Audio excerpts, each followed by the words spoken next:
Ada kisah nyata di Saudi kemarin terjadi. Sampai heboh. Dai-dai pun banyak mengangkat kisah itu. Kisah seorang dai dari Maroko.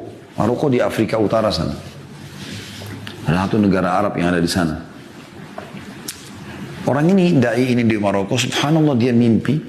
Rasulullah SAW datang kepada dia. Kisah nyata. Lalu berkata kepada dia, sesungguhnya ada seseorang tinggal di Mekah bernama Fulan, gitu kan. Sampaikan berita gembira kepada dia kalau dia termasuk ahli surga.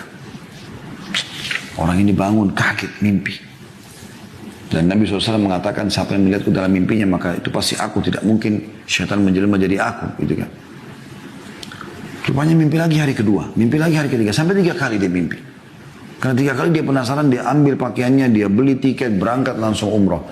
Tiba di Mekah dia ngobrol sama teman-temannya dai-dai yang dia kenal juga. Orang-orang saleh, Masya Allah, kelihatan ada jenggotnya, kelihatan wajahnya orang-orang saleh, Masya Allah. Bertemu mereka, lalu dia cerita sama teman-temannya, saya mimpi ada seseorang bernama Fulan bin Fulan dari suku ini, itu di Mekah. Dan Nabi SAW bilang 3 kali dalam mimpi saya, sampaikan dia termasuk ahli surga. Gimana nih gitu? Ayo kita cari.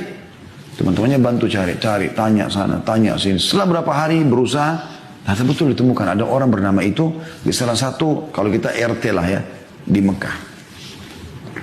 Datanglah mereka ke sana, lalu kemudian menanyakan kepada Pak RT-nya kalau kita ya, Umdah gitu kan. Nanya, gimana nih? Ada nggak sih orang bernama Fulan? Mereka RT-nya sendiri, RT itu RW itu kaget pada saat itu. Kenapa kalian cari? Karena ini kelihatannya orang-orang soleh, kelihatan wajahnya, penampilannya orang-orang soleh. Ngapain cari orang ini?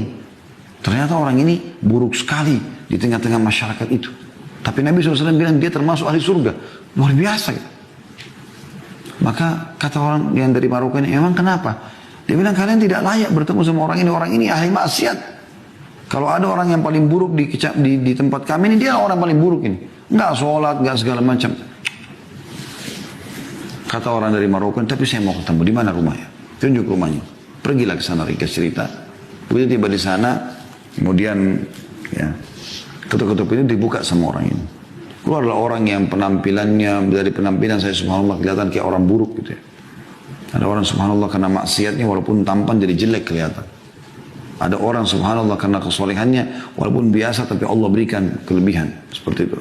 Orang nyaman interaksi sama dia. Dia kaget ada orang-orang cari dia, ada apa nih? Dia bilang, kenapa kalian cari saya?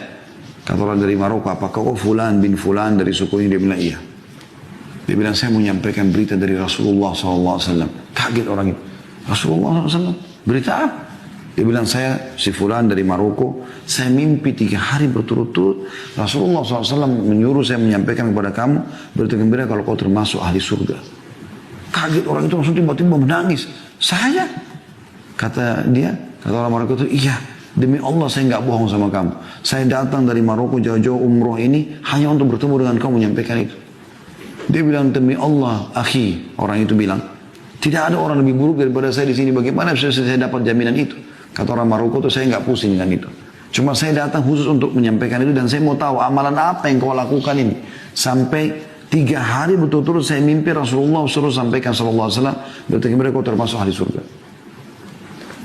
Dia bilang, saya tidak ada. Kalau orang Maroko, coba ingat.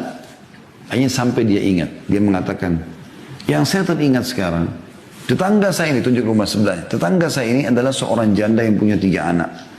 Hidupnya susah. Waktu suaminya meninggal, nggak ada yang menaungi mereka. Maka semenjak itu, dan sampai hari ini demi Allah, saya sudah bertekad untuk memberikan setengah gaji saya. Jadi setiap terima gaji, saya kasih ke mereka setengah, kepada saya setengah. Tidak ada yang tahu kecuali saya. Sama Allah subhanahu wa ta'ala. Kata orang Maroko tersebut, itu amalmu. Memenuhi hajat saudaramu muslim tadi itu. Kata orang soleh ini, ayo segera ikut sama saya ke Masjid Haram. Maksudnya ayo segera taubat kembali kepada Allah, perbaiki amalmu. Ini luar biasa berita gembira. Orang itu ketakutan mengatakan, saya tidak layak ke haram sekarang seperti ini. Ini di Mekah ini, bayangkan aja. Lalu kata orang Maroko, baik, siapkan dirimu. Dia bilang dia siap-siap, dia mandi, dia bersih, dia pakai baju terbaik, lalu dia ikut ke masjid.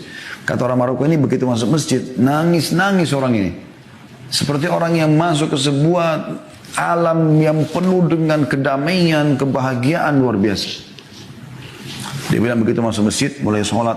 Kata orang Maroko ini, Nangis terus orang itu. Ishak karena nangisnya, Ishak karena terusnya dia nangis. Kami pun sampai nangis gitu. Dan subhanallah, setelah baca tilawah Al-Quran di rakaat pertama, ruku, i'tidal, sujud. Begitu sujud, kami bangun sama imam, dia masih sujud orang ini.